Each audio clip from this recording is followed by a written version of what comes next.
in Surah Araf, chapter number 7, verse number 11 to 18, that Allah said to the angels, bow down, all bowed down except Iblis. And when Allah asks him, why have you not obeyed my commandment? He says, I am better in creation than Adam, because I was created from fire and Adam was created from clay. Then Allah says, get ye down, you disobedient. So Iblis requests Allah that give me respite, that you have punished me, but delay my punishment. And Allah says, I give you respite, I delay your punishment till the day of judgment.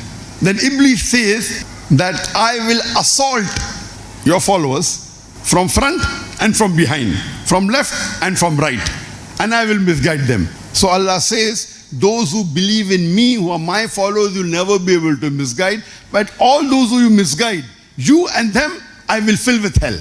This incident is the origin of shirk or polytheism.